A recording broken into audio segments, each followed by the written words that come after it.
Rusesabagina ni proje arimo.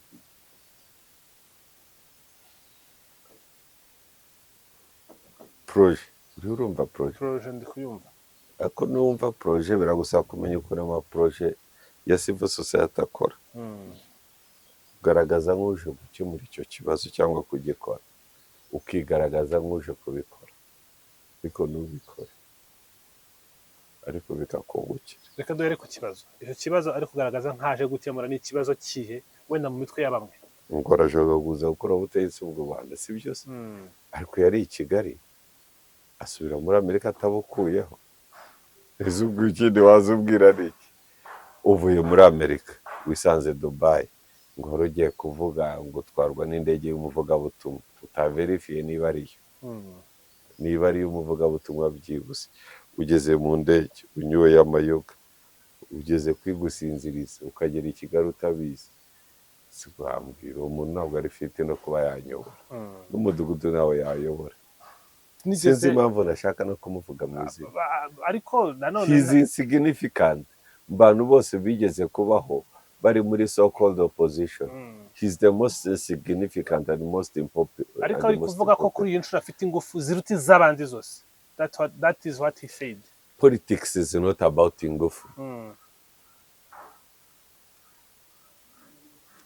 Kandi iyo ubivuga ntabwo uzifite, ntabwo uzivugira ibibirigi.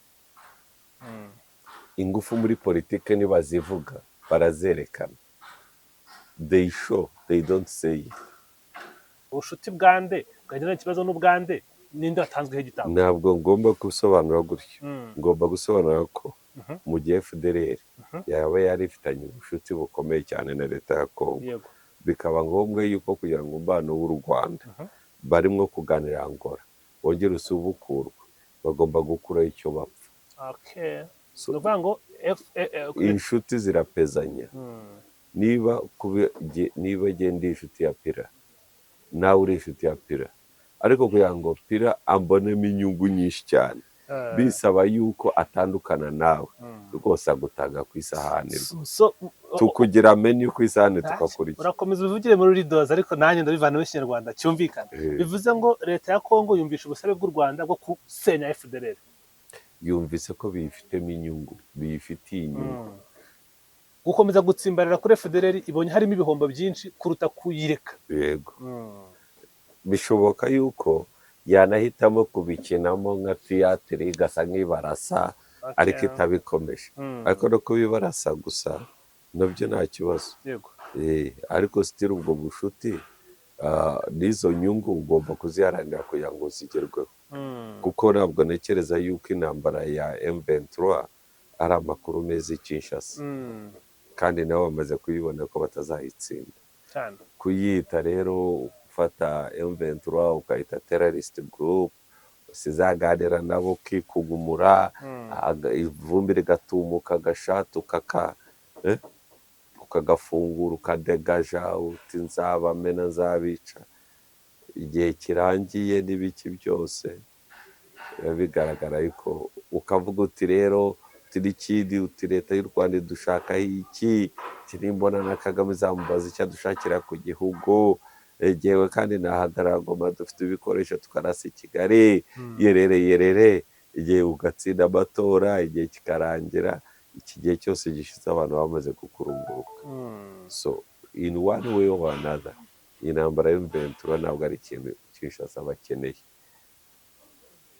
So rero biraterwa n'ukuntu babikeneye.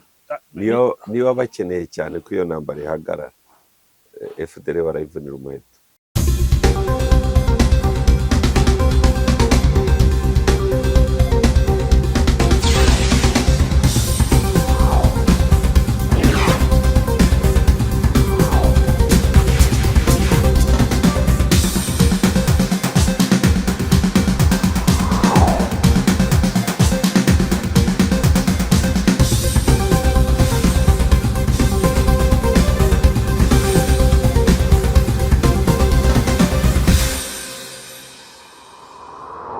Yego, amahoro y'Imana abane namwe mukunda One Nation Radio, radiyo ya diaspora y'u Rwanda, ijwi rya diaspora y'u Rwanda, n'impamo y'Imana. Tunezerwa no kumva ubusesenguzi bwa Bob Mugabe naboneraho umwanya wo kumuha ikaze mu kiganiro. murakoze cyane. Bob, umeze neza? Eh, Amafaranga wayabonye? Wayabonye ntabwo aba yicaye. Ese abantu ubuse njye ko nayafite nkaba mpicaye. Nubwo utayafite, iyo uba uyafite ntabwo ari kuba wicaye. Now you have a point. Gusa it is so nice every time tuganiriye twunguka ibintu byinshi yaba njye na Pira ndetse n'abakurikiye wa Nation Radio. Enjoy your coffee kandi. Thank you so much. Reka tuganire mugani byinshi bihari byo kuganiriza. Bababwire ko ikawa ari wowe uyiguze. Bababwire. Bababwire. Nta mugabo waba undimo. Nta mugabo waba undimo ngura ikawa y'ibihumbi 5 nkayigamba kuri televiziyo isi yose ikabyumva. Nta mugabo bwaba burimo. Icyo ndagihakanye. Ko hari abadukurikira badashaka kuyingurira. Turabana muri groupe. Nabo tubana muri groupe sininde wari wayigura. Nimero zacu barazifite. Oya. Twihiriza ko tubashimisha. Biruga bavuga ko bashimira ko bagira bate ko batari bagura ikawa wese kuyiguza. Surumva atari ikintu gikomeye Pira. Gerega turi inshuti. Nabo bambwira ko bankunda. Akabura icyamba ubu ntabwo ari urukundo n'Imana yakuze abantu cyane itanga umwana wayo. Ni nayo itwigisha urukundo icyo ari cyo cyane. Yarakunze iraje duha umwana wayo aradupfira. Ariko iyo ikunda ntigira icyo iduha. Akaduhaye byinshi n'ubuzima. Va ku by'ubuzima. Gufata umwana wawe umwe ufite w'ikinege w'imfura ubyaranye n'umwana w'umuntu ngo wowe ugiye kubambwa musaza. Urukundo rugira icyo wigomwa. Ibyo bari bitwigishije mu minsi ishize. Urukundo ruratanga. Twagiye. Yego ndabyibuka naduhaye rero ngushimire ko waguze agakawa cyane rwose. This is only the beginning. Reka mbaze shimira ibyo mbona. Anyways, abantu ndabazi bakwizeza isi n'ijoro bagatera intambwe imwe gusa. Bagahora bayigamba. Kuri ubu ngubu ndi icyaremwe gishya. Ariko uvuge n'icyatubye igura. Ariko ukunda ikawa. Urukundo ukunda ikawa. Inkuru yose mujye muyivumutse. Urukundo ukunda ikawa ko nduzi. Nuko wamenye iyanjye. Kumenya ikawa tutahuye. Nayimena mu nzozi se. Nohereje se feyezi wacu Kibungo ziraza zirayimena. Uranyihakanye. Numvise ngo n'umuhanzi utunze inzoka irya ibiryo. Ibibera muri iyi si. Iyi si rero tukarya twinshi. Muga byinshi dufite byo kumurikaho isitimo kugira ngo twagiye nakwitabye. Tubyumve neza. Amamagaje naje. Twigeze kumva abapolitisiye mu karere barimo Felix Tshisekedi, twumva na Evariste Ndayishimiye General Neva mu Burundi bavuga ko bagomba gufatanya n'abanyarwanda baboshye kugira ngo bakureho ingoma ibaboshye ya Paul Kagame. Mu minsi ishize nibwo twumvishe Paul Rusesabagina yahurije abantu barenga 100 mu Bubiligi avuga ko bagiye gutangiza ihuriro rigomba gukuraho ubutegetsi bw'u Rwanda mu nzira iyo ariyo yose. Mugabe, here is the question. Kuba Rusesabagina yarababariwe icyo ni kimwe, tubwire waduganirije imbabazi ze inzira byanyuzemo, ariko bivuze iki? Ibihugu byamubabariye kuba biri kumureka akajya muri ibi ngibi byo bivuze iki? Iri huriro ryo ni ihuriro ki? Ritandukaniye he n'andi mahuriro yashingirijwe iriya yo kurwanya u Rwanda kuri ubu ngubu n'iki gitandukanye? Muri make nagira ngo utwinjize muri uwo murongo. Rusesabagina ni proje arimo.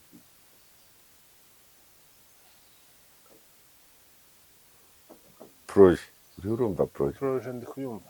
Ako numva proje biragusaba kumenya ukuntu amaproje ya civil society akora. Ugaragaza nk'uje gukemura icyo kibazo cyangwa kugikora, ukigaragaza nk'uje kubikora, ariko ntubikore, ariko bikakungukira. Reka duhere ku kibazo. Icyo kibazo ari kugaragaza nk'aje gukemura ni ikibazo kihe wenda mu mitwe y'abamwe? Ngo arashaka kuza gukora ubutegetsi bw'u Rwanda, si byo se? Ariko yari i Kigali asubira muri Amerika atabukuyeho. Ese ubwo ikindi wazubwira ni iki? Uvuye muri Amerika wisanze Dubai ngo wari ugiye kuvuga ngo utwarwa n'indege y'umuvugabutumwa, utaverifiye niba ariyo. niba ari umuvugabutumwa byihuse, ugeze mu ndege unyoye amayoga, ugeze kwigusinziriza ukagera i Kigali utabizi, sibambwira uwo muntu ntabwo ari fite no kuba yanyobora, n'umudugudu nawe yayobora. Tunaretse ibindi, tunaretse na politike ze, tunaretse n'izo mbabazi n'ibiki byose, umuntu nacyo kibazo rega abiyita opozisiyo bafite na organization bafite, ntabwo bafite ubushobozi bwo kwishyira hamwe. Nubona uyu perezida Paul Kagame bahora bavuga ko bashaka gukuraho, naho nawe yavaho ati ndicaye ntashye igacurira iwanjye, urugwiro rwose ndarubahaye, ndashaka uza kunsimbura kandi agomba kuva muri opozisiyo, hanyuma opozisiyo mwurira indege imwe kukiri Kigali mwumvikanye n'indi ba perezida, iyo ndege ntiyagera i Kigali bayitwika, bayirwaniraho na pilote bakamwica. iyo niyo opozisiyo. Rero nta kibazo iteje, icyo bakora ni kimwe. Abantu bababeshye ngo bazabafasha gisirikare ngo bakoreho Kagame, barabeshye. Who is that ba? Abo ni bande? Abayobozi bo mu biyaga bigari, bamwe bayoboye ibihugu, some of the banana republics, badafite esanse ariko bakarota ko bafasha abantu bakora ubutegetsi i Kigali badafite na esanse, ubwo ngendeye ku byo uvuze, badafite n'isukari, bagendera no ku bimaze iminsi bitrendinga, n'umuntu ugenda ukajya muri UN akarira agatakamba, abategetsi bose bagiye, abahagarariye US basohotse, abahagarariye Ubufaransa basohotse, Ububiligi, ibihugu utakira byasohotse, hasigayemo itsinda, umufungo w'imyumbati w'abakongomani n'abanyafurika bamwe badafite bishe yo kujya hanze ngo bajye gushopinga muri New York, akaba ariwo wa dressingira ukarira amarira, urangiza ukumvisha abantu ngabo noneho kuje kubakuriraho Kagame ntabwo bapfa kumukuraho gutyo, ntabwo ari gutyo bakuraho umusirikare.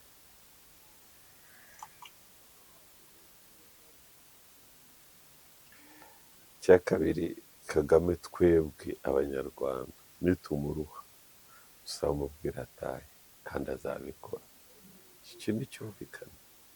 Mbese ibyo birasaba kujya i Buruseli ugateranya abantu bagingana n'100-200, nawe yateranya 10,000, ntabwo 10,000 biri i Buruseli aribyo byabwira miliyoni zirenga 13 z'abanyarwanda ngo muraboshye ngo tuje kubohora.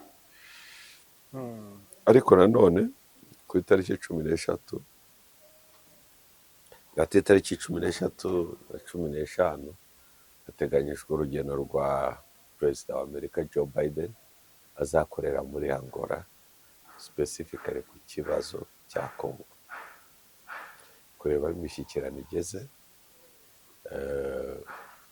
Nk'uko nakubwiye, inama y'abaminisitiri b'ububanyi n'amahanga bo muri Congo, Angola n'u Rwanda barateranye, bashyiraho security experts, bakora raporo, bayegereza umuhuza arongera igeza ku baminisitiri b'ububanyi n'amahanga, inama iraba, barangiza umuhuza yashakaga kubona n'abakuru b'ibihugu.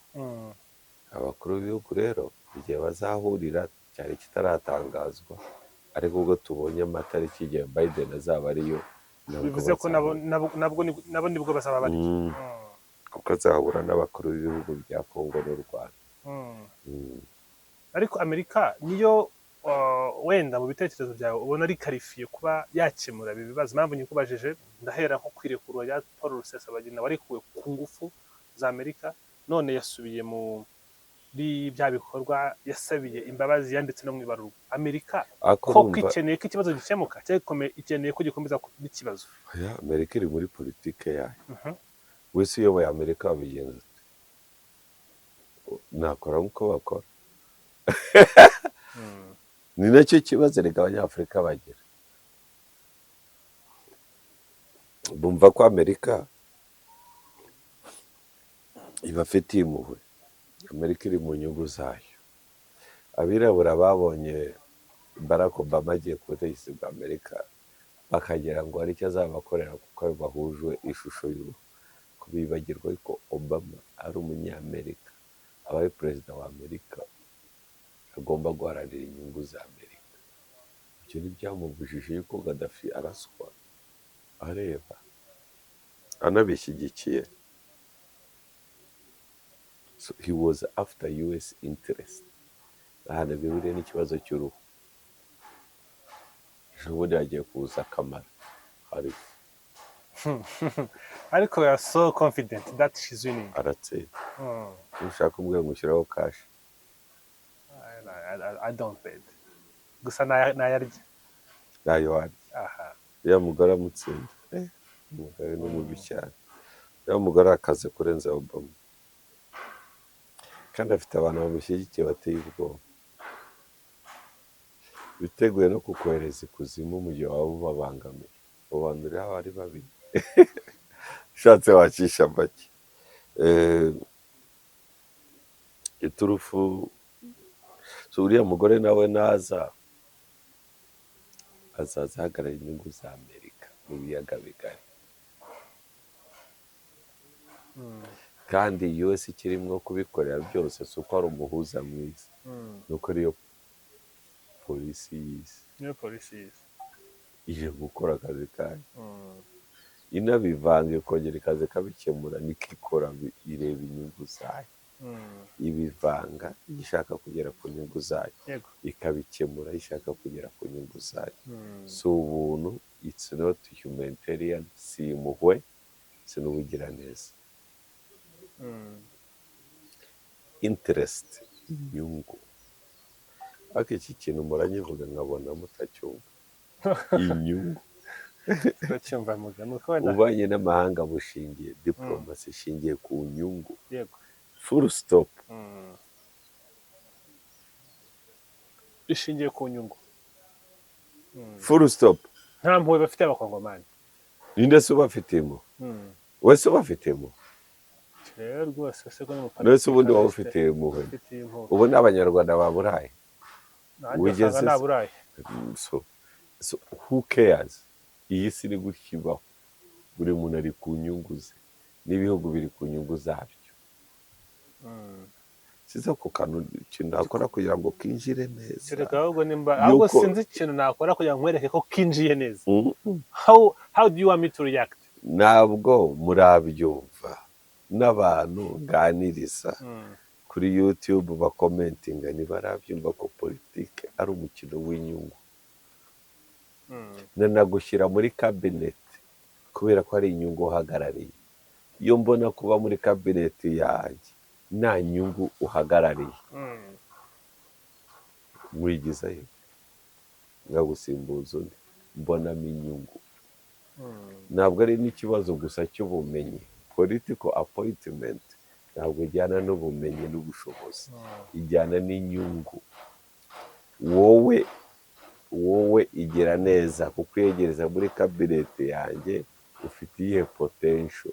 How many people are behind you? Nanjye ndabashaka. So kukwiyegereza no kuvuga nawe mfite support y'abo bantu. Ufite influence ingana iki? Uvuga bingana iki uburyo abantu babyumva? Uburyo kukwiyegereza kukuzana muri cabinet byama amaboko nafite.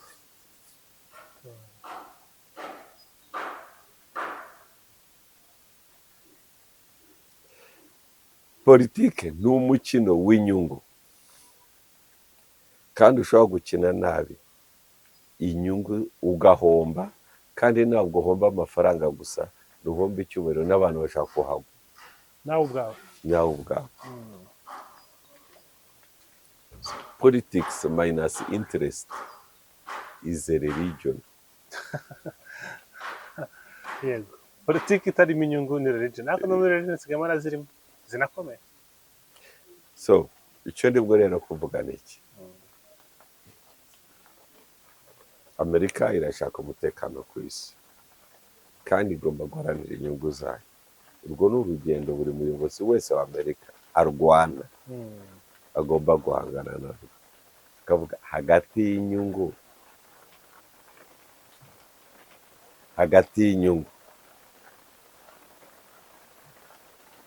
n'uruhare rwanjye mu gushyiraho umuyoboro uyobora bano bantu, ndahitamo iki, ni ikihe cyihutirwa?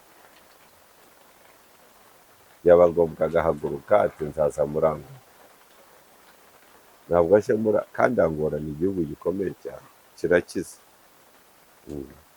ariko uramutse wanze ko Amerika igushyiriraho uwo murongo byagenda bite? Pikicingi iyo foto turebe. Ubwo watubwira uwo ukurikiza n'uwandi. Abantu bose bakurikiza umurongo wa Amerika, baba babizi baba batabizi. Umurongo wa Amerika se n'uwo upfa kuba utabangamiye inyungu zayo. Ibyemezo ufata buri munsi bitabangamiye inyungu za Amerika.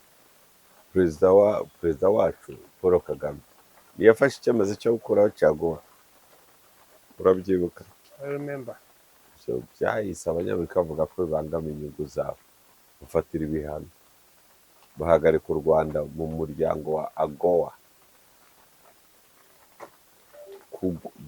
AGOA ni ugukura ibintu hano ukajya kubigurisha muri Leta Zunze Ubumwe za Amerika udatanze umusoro.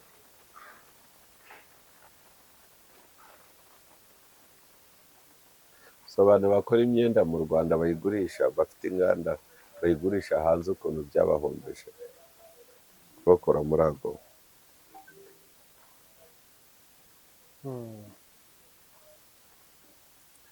So ibyo ngibyo reka mbireke. So ibintu byose biri hano mbiyaga bigari, haba harimo abantu, biragoye kuganira kuri iki kibazo n'ubundi utaganiriye ku mpande zose zirimo, ariko duterurira kuri Paul Rusesabagina uherutse kuba barirwa mu Rwanda, akaca muri Qatar akajya muri Leta Zunze Ubumwe za Amerika, karahira ko atazongera kugira aho ahurira na politiki. Iminsi yaravuze ati sinzi impamvu nashaka no kumuvuga mu izina, ariko nanone he's insignificant. Abantu bose bigeze kubaho bari muri so called opposition, he's the most insignificant and most important. Ariko ari kuvuga ko kuri iyi nshuro afite ingufu ziruta iz'abandi zose. That is what he said. Politics is not about ingufu.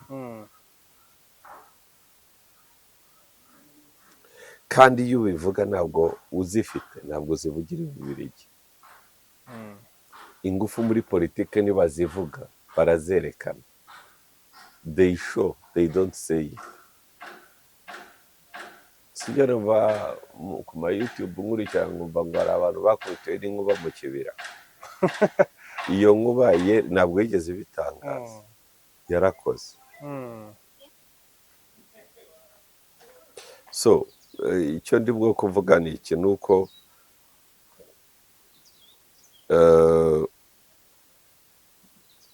mu kibira, ariko nta nugace kamakuru aryoshye ngo yarengeho gutya. Iyo nkuba yakubise ryari, rero gukubita byagenze bite? Kuko hari tuva ari icyumweru gishize, hari inkuba yagize gukubita kera, ntabwo ari inkuba wigeze no kubivugaho cyagiye utubwira ibyo muri Kongo kuri ya passing ya RNC, unabihuza no mu Burundi.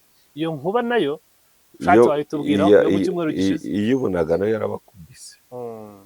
What happened mu kibira ko ari ibintu biri kuvugirwa inyuma basanze harimo ingabo z'u Burundi zatuzaga abantu ba FDLR bafatanyije na FRN. Iki nijoro bajye kora ubona ibintu biba biturutse mu ijoro cyangwa ikuzimu, ngo bidafotorwa, ngo ufotora ngo bimeze nk'ibimashini, ngo uhita ugira utya bikabura.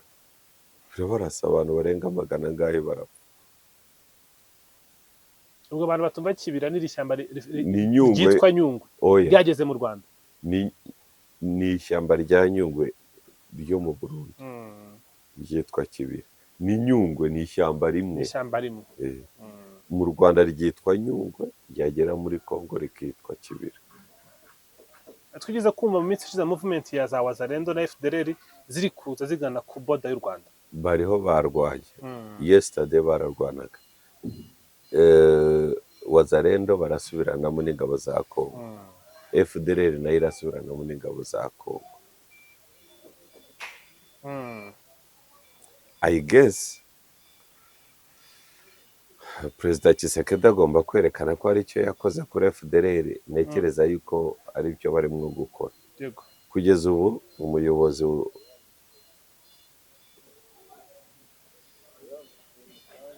wa FDLR he's on run, arashakishwa.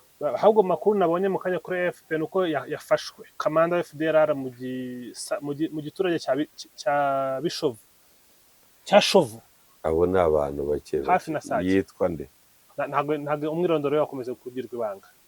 Abo ni abantu baba bayoboye ibitero amabatayo ya FPR, ariko barashaka uwitwa Ntawunguka.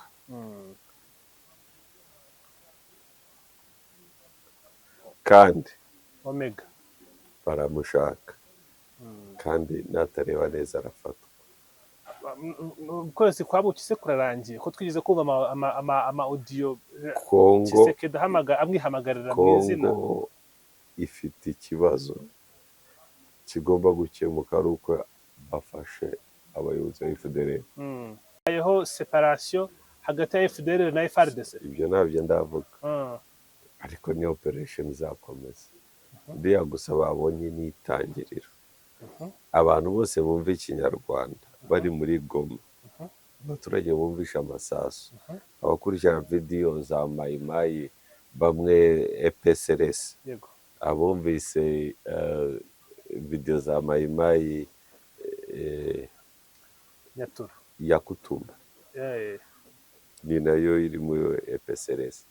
Mayimayi ya yo waruvuze ni Nyatura na FDLR. Iriya ni itangiriro.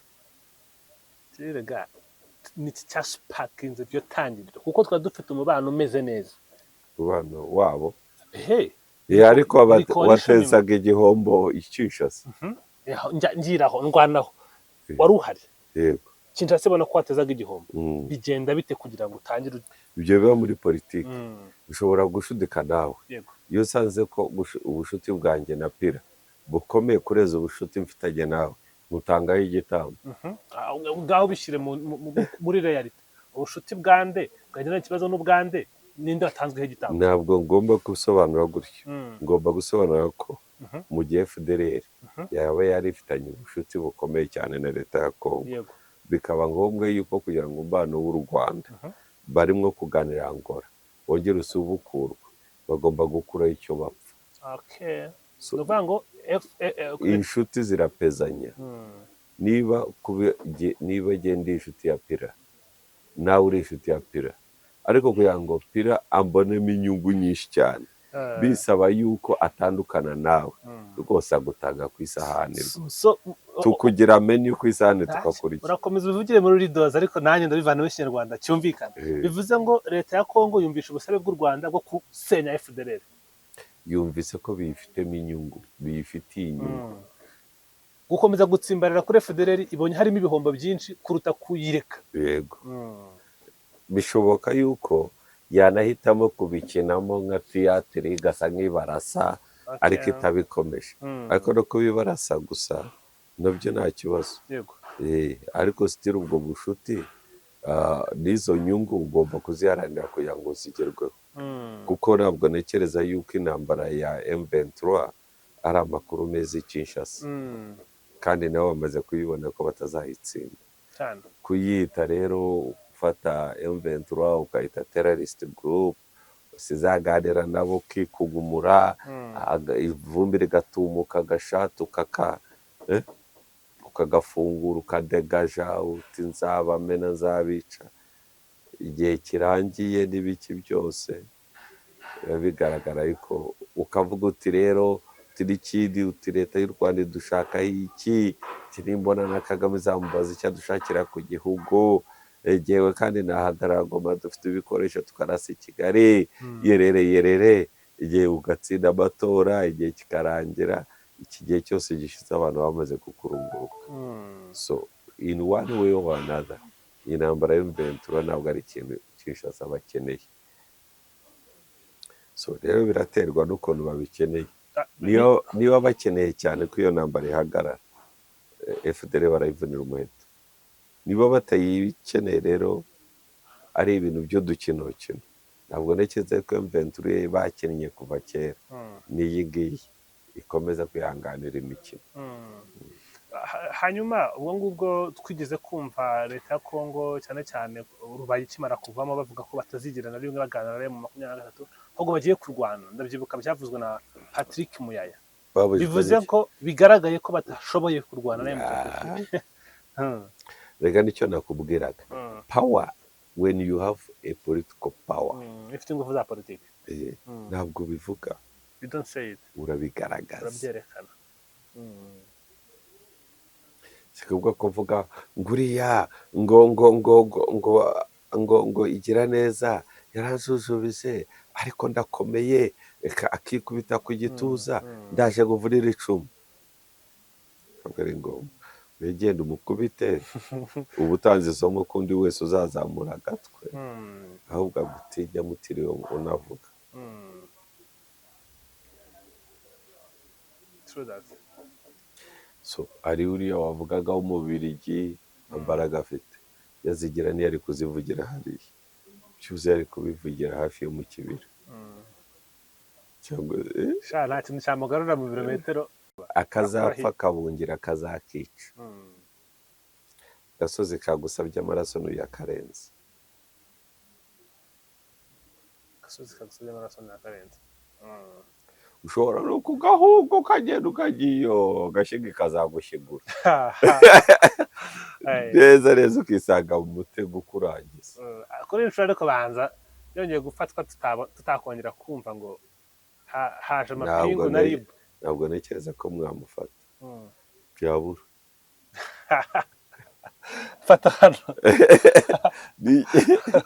yambirwa n'ishokoro inguba yamukubita yamenye ikimukubise. Ariko kuri ibyo rukomejeho bya FDLR nabyutse mbibona ku social media, people are not buying it. They say avuga ngo nta buryo guverinoma ya Kongo iri kugerageza kurwanya FDLR no kuyifata kandi aribo babafasha mu rugamba. Ntatandukaniro riri hagati ya FDLR na FDLR. FARDC ntabwo iri bwo kurasa FDLR gusa, iri kurasa n'abandi b'abazarendo bacanganye icyo baraho ntibazi igihari, ntibazi haduyi, ntibazi bakibaza icyabaye, nta makuru bagifiteho. Yego kati umuga people are not buying it. Nabikubajije mu kanya kuba ati ni umukino Kinshasa irimo, ntabwo yarwanya FDLR kandi ari ibafasha. Ngo ufashe FDLR ukayishyira hano na FARDC ukayishyira hano, icyo wakora no gushyiramo bihwanye gusa. Iko ibyo turaza kubireba, erega nitangirira turaza kureba turebe ubundi neza FARDC byitwaramo iki. Ariko muri politike nuko abantu benshi baba batazi politike. Yego.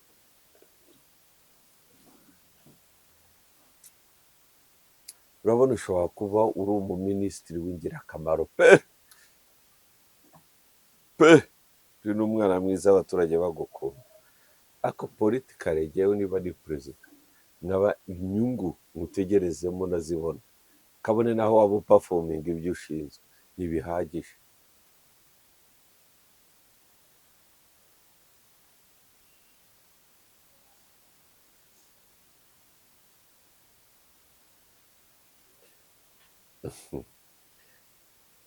uzi cyamunara? Cyamunara urayizi? Ndayizi cyane. Kugura no kugurisha, utanga menshi akaba ariwe wegukana, rwose barakugura muri politiki kandi batakuguza ibiceri. Inyungu iyo umaze strategically kugaragaza inyungu ufite mu kubana nanjye, wa wundi wese wakuvugiraga na ba bandi yarari ku ibere umukura ku ibere n'uwaheka ugakigenza. Ikindi na wa wundi wari ugufitiye akamaro uramuzana ku meza mukamukoramo menu.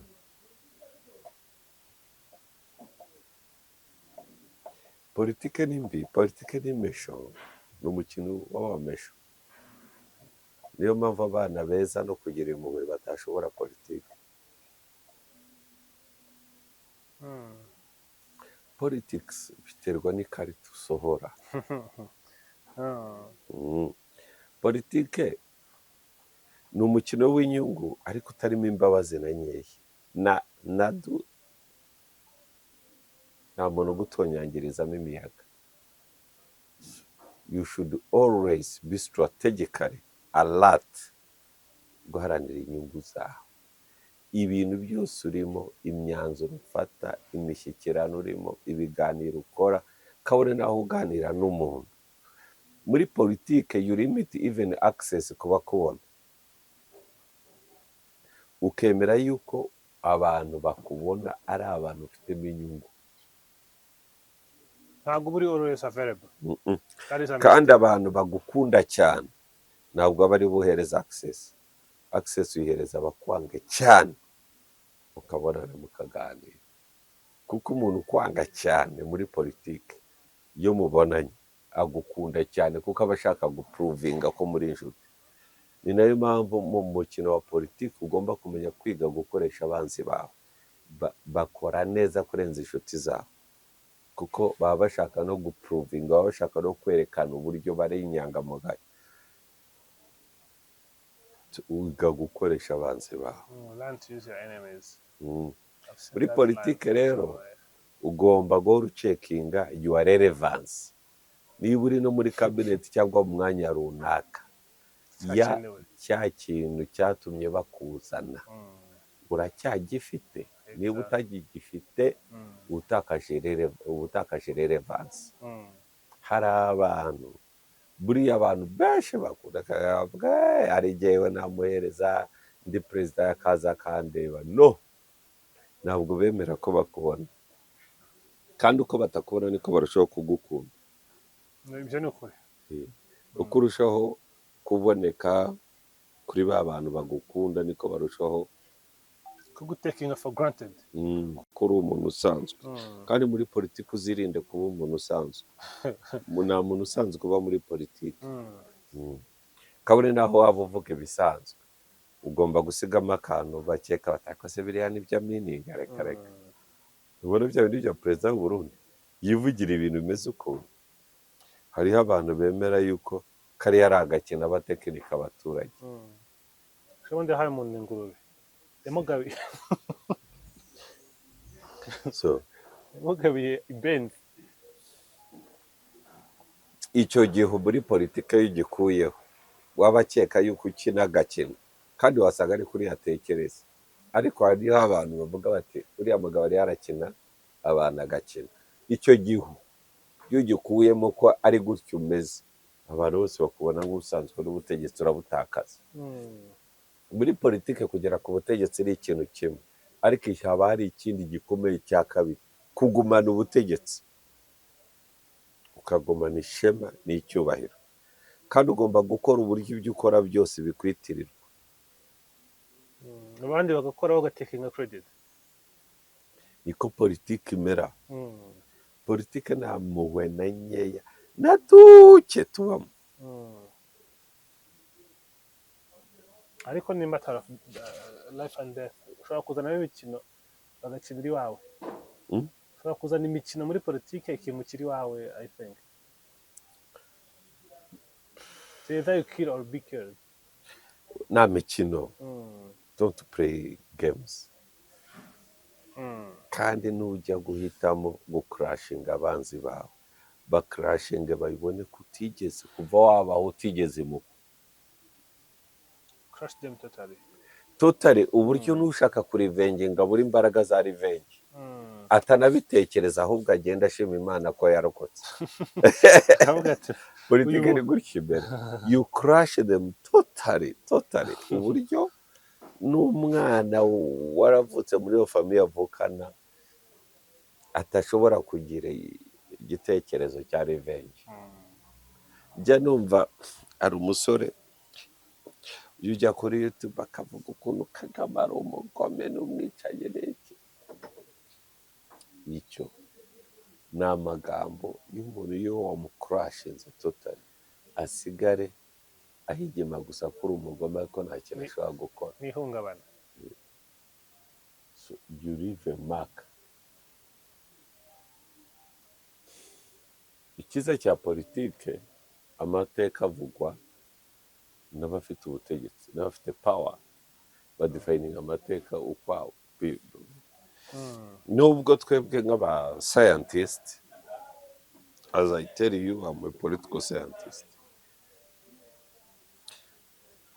twebwe duhera ku bintu wakoze bitari byo mbere yuko tuvuga amateka yawe, ibyaranze ubutegetsi bwawe. Ariko ibyo ngibyo ni uko natwe nta power tuba dufite. We can do the same. Idini ryitwa power, political power, ni rimwe ku isi yose. Ni rimwe ku isi. Ndakubwiza ukuri, FDLR mureba na Congo bashobora kuba rwose ari sheri na shusho bajyana ku buriri bagapfumbatana, ariko habonetse uwo bararanye ufite political power, iyo abonye yuko kuryamana nawe reliability, amaking sure you disappear, nawe ntuzogere kubaho. So kuba FDLR itekereza yuko batayikurashinga, nabo barabizi cyaba bafite amakabazo mu myumvire. In politics ibintu birahinduka, it's a game of change. Ibintu bihinduka kandi bihinduka vuba cyane. Habona ishyano umuntu utiteguye impinduka muri politiki. Mu minsi ishize nibwo twavuze ku ba spy masters. I remember it was in August. Bahuriye mu Rwanda ba FRDC ndetse na RDF baganira kuri ibyo ngibyo, FDLR ndetse na M23. Bariuzi ikintu bakoraga, badefiningaga inyungu. Ariko inyungu banza ariyo cyita rusange.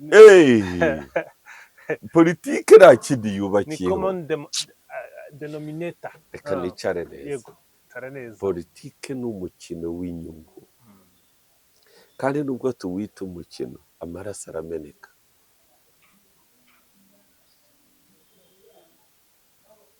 Sizi kubyumva aho ngaho.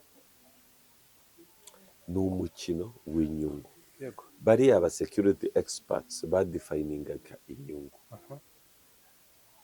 Inyungu zirahari, ariko ntabwo badefiningaga inyungu gusa, n'ibihombo. Hari icyo buri umwe agomba kwigomwa. Badefininze ibintu bibiri. Icyambere, inyungu n'igihombo. Inyungu igira iyi ngiyi, igihombo kigira icyo. Inyungu kuko harimo ikawa n'inyungu. Iki kirahuri ni icy'amazi ariko kirimo ubusa right now. Kuri jye n'igihombo naho ntakirekura. Ku bana kwacu inyungu zirimo ngizi, ariko ibihombo dufitanye n'icyo dupfa n'iki. Iki ni igihombo. So bamaze kubidefininga niyo iyo raporo ya security experts. So abanyapolitiki nibo bahabwa iyo raporo kugira ngo basesinge, bafate umwanzuro bahitemo. Dukomeze iyi nzira irimo ibihombo cyangwa dukomeze. So amahitamo ni ayabo. So Congo niba bamaze kubona ko maybe nako igihugu dizi. So FDLR igomba kureba uburyo nayo kino kiraho kitarimo ubusa, igaragaza ko ari iy'agaciro cyane, ifite ikimariye Kinshasa kurenza umubano w'u Rwanda. Yego. That is politics for you. Nitabishobora rero uyu mugabo yaba ari ibyiringiro, yaba ari ntawunguka, bazava muri Congo birukanka n'amaguru nta n'inkweto bambaye, nibadashobora kwigaragariza kuri Tshisekedi ko kubagira ari inyungu zikomeye kurenza kubana n'u Rwanda no gushyikirana na M23. Ubundi baprovidingaga iki muri iyi myaka itambutse yatumye Tshisekedi babonamo inyungu yemera gutana? Ibyo ngibyo ni nuza uwasimbuye Mudacumura niwe wabisobanura, cyangwa Mudacumura yabisobanurira hehe? Uwamusimbuye yaba ari ntawunguka yaba ari ibyiringiro bagomba kugaragaza na Tshisekedi nawe yabisobanura akamaro afite muri FDLR abonamo value political value abonamo kurenza kubana n'ibihugu baturanye. Ariko kugeza ubu I'm very sure yuko ari harabona ko ari igihombo kutabana neza n'abaturanyi. Kutabana ntawunguka rwose we yararahiye si yo bwiye kabari bati nzagaruka mu Rwanda ariko ibyo ngibyo barabivuga bakanisubiraho. Maze imyaka myinshi cyane kuri iyi si uburyo nagikangwa n'amagambo ya politiki.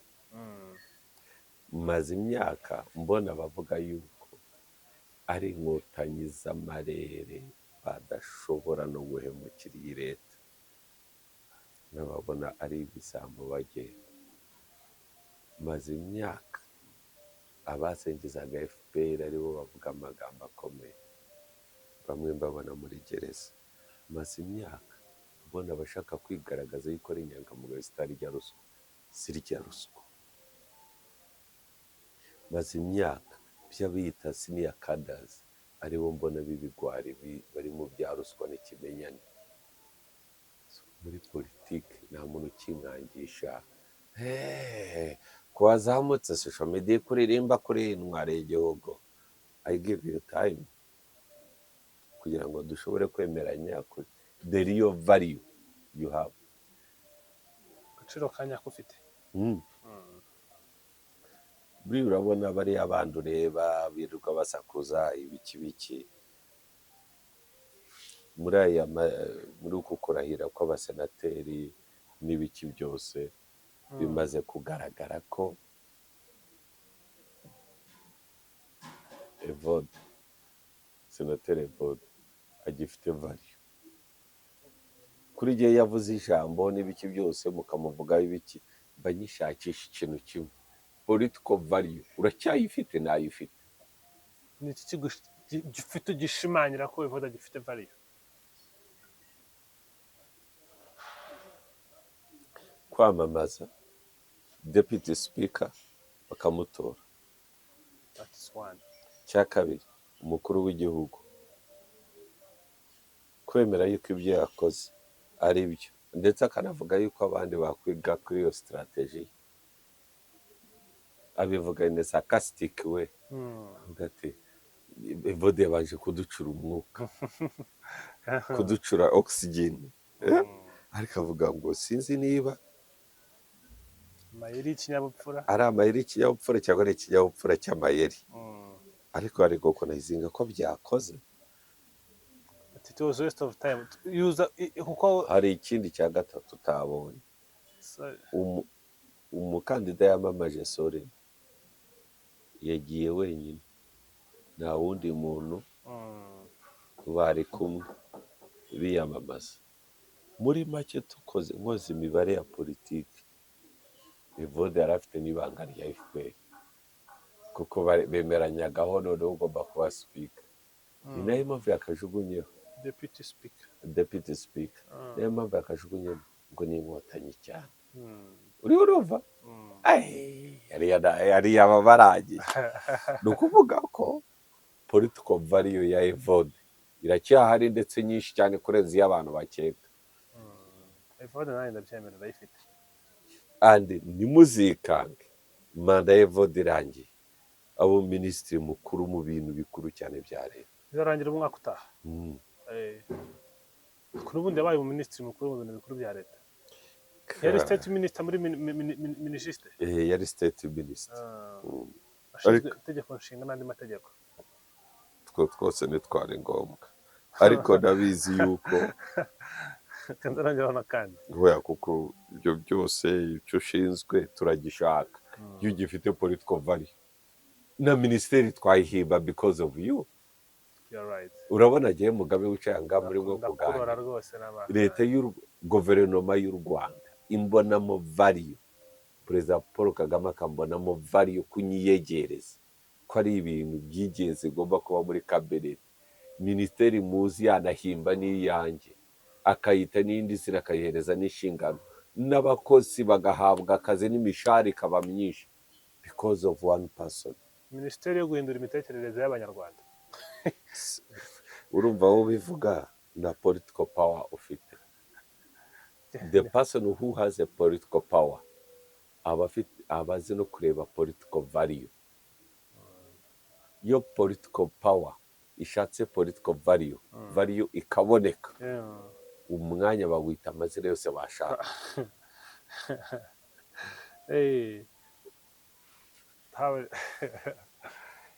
Kandi mubyumve neza, njya numva hari abantu bavuga muri comment, Mugabe n'umuhanga, bamuhaye akazi muri guverinoma, yagira inama ya guverinoma. Oya, ntabwo bayikeneye ubuhanga bwanjye kumbonamo political value.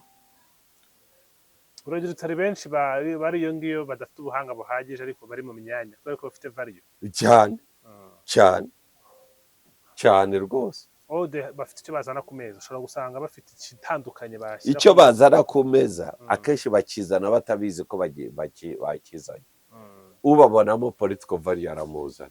Ikibazo gihari, benshi ntabwo baba bazi na political value babonyemo. Iyo basanga system uko imeze bagashaka kuyigana ngo babe nkayo, babe abagatulika cyane kurenza papa, kandi nyamara uwabazanye abizi neza yuko abameze gutyo bemera systeme gutyo benshi barahari, ariko ntabwo baje muri cabinet. Hello, am I talking to somebody? I think so. Hari umuntu uri bunyuma kumva niho namuvugaho. Here is the thing. Niba mu banyarwanda miliyoni 10 na zingahe harimo n'abahanga bafite ubumenyi butandukanye, bagufashe mu bandi banyarwanda bakagushyira muri guverinoma, umuntu ufite political power nka perezida wa repubulika nuko aba yakubonyemo political value. Iyo uhageze none ugashaka kwinjira neza ukishanisha na system, ya political value yawe irabura, tugasigara kukujugunya bitworoheye cyane. Kuko ntabwo ari wowe uri perfect kuri uwo mwanya ushaka kwigira. Bakuzaniye icyo kindi cyufite utashaka kuba. You see?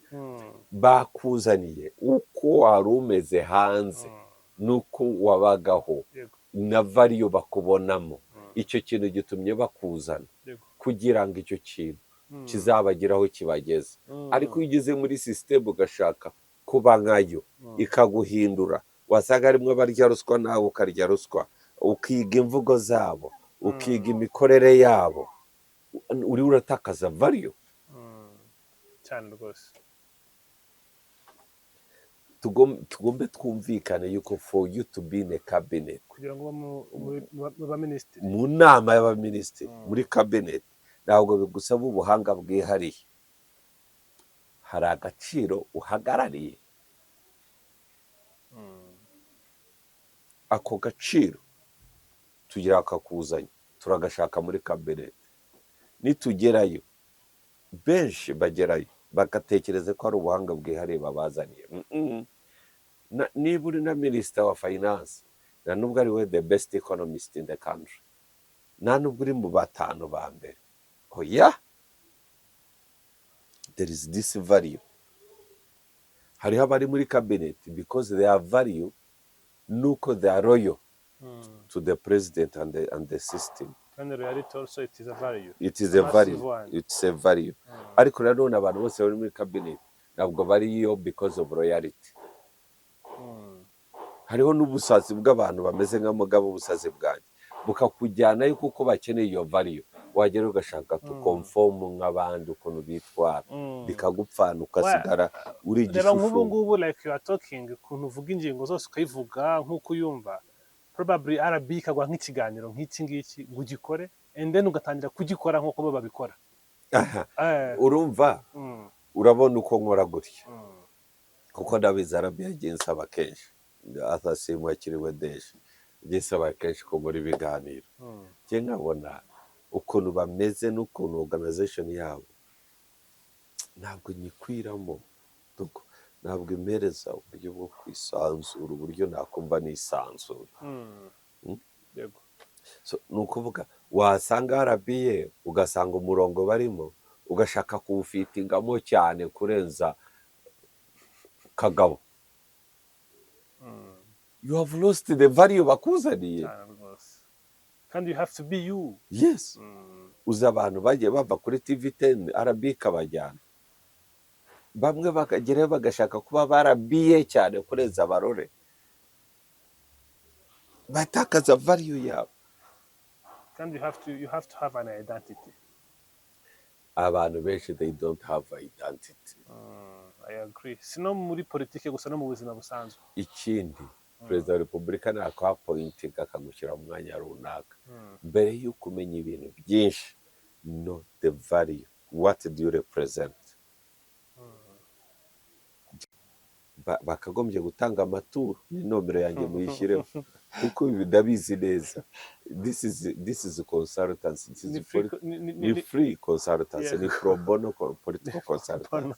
I like that word. So, ni ukuvuga nujya kuba wiyicariye cyangwa uri umwari muri kaminuza cyangwa uri umusazi wo ku street nka Mugabe cyangwa se ngo ndakwiyendetify nka musazi kubera ibitekerezo byanjye binyuranye, ariko soko